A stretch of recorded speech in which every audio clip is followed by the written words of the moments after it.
Welcome to Africa Insight. This week we will be looking at developments in South Africa and in the DRC, but starting in South Africa, where last week we discussed President Cyril Ramaphosa's extraordinary visit to the Oval Office. We said that events in Washington would resonate back home and impact domestic politics, and we did not have to wait a long time for the next battleground to emerge.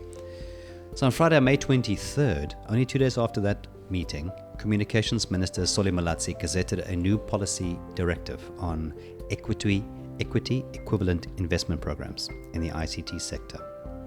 The move garnered a lot of media attention because it was seen as paving a way for Elon Musk's Starlink to gain access to the South African market. Musk had been complaining bitterly about Starlink supposedly being blocked from operating in South Africa due to black economic empowerment and local shareholding requirements. Now, reports ahead of last week's Oval Office meeting suggested that the South African delegation would offer Mr. Musk a regulatory workaround via these equity equivalent programs, which are designed to offer multinational companies a way to meet BE requirements without having to give up any ownership. It was pointed out that several other companies had taken advantage of these schemes, including Microsoft and auto manufacturers like BMW. But Mr. Ramaphosa denied the Starlink was discussed at all.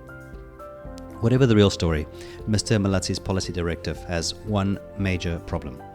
It addresses the requirements as laid out in BE legislation, but does not address the regulations contained in the Electronic Communications Act, legislation explicitly prescribing 30% local shareholding in the ICT sector. And as such, Mr. Malatsi will not only need his policy to be approved, but he will also need a legislative amendment. And this is pretty much impossible.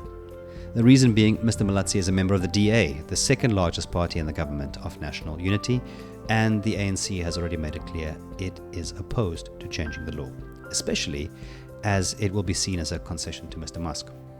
And perhaps more cynically, the ANC would not want a DA minister to score a success and may want to use the situation to paint the DA as anti-transformation, something the ANC is fond of doing. And so however this shakes out, it illustrates once again the fundamental challenges of coalition governance, whereby alliance partners do not see eye to eye on policy issues, but also do not want their rivals to get wins that will help them, as it will in next year's local government elections. So what of the DRC, Jervin? Yeah, so kicking off again there. So on May 23rd, former President Joseph Kabila broke his silence in a fiery 45-minute video posted on YouTube. In it, he slammed President Felix Tshisekedi's government, calling it a dictatorship, funny, and warning of what he called a spectacular decline of democracy. The speech, Louw, comes just a day after the DRC Senate voted to lift Mr. Kabila's lifetime immunity, opening the door to prosecutions of war crimes stemming from his alleged role in the Eastern DRC conflict. Mr. Kabila, who spoke from an undisclosed location for his security, painted himself as a patriot answering the call of duty. He accused the government of using state institutions for political revenge, such as the banning of his party and the seizing of his assets as well as close associates.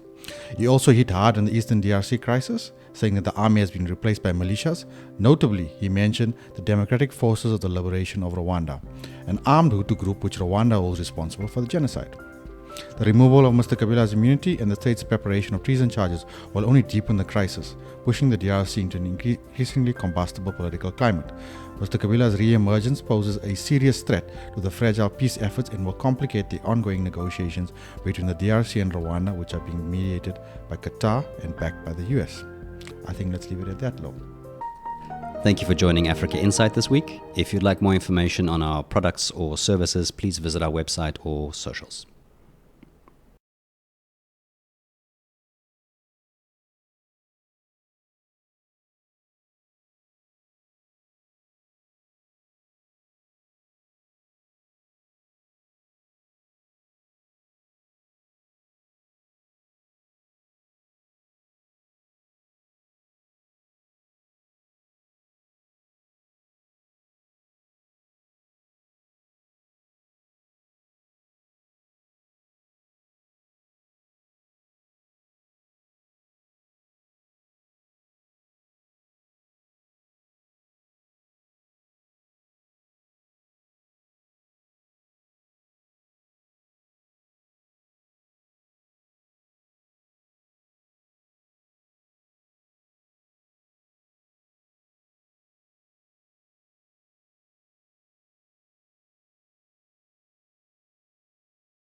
Thank you for joining Africa Insight this week. If you'd like more information on our products or services, please visit our website or socials.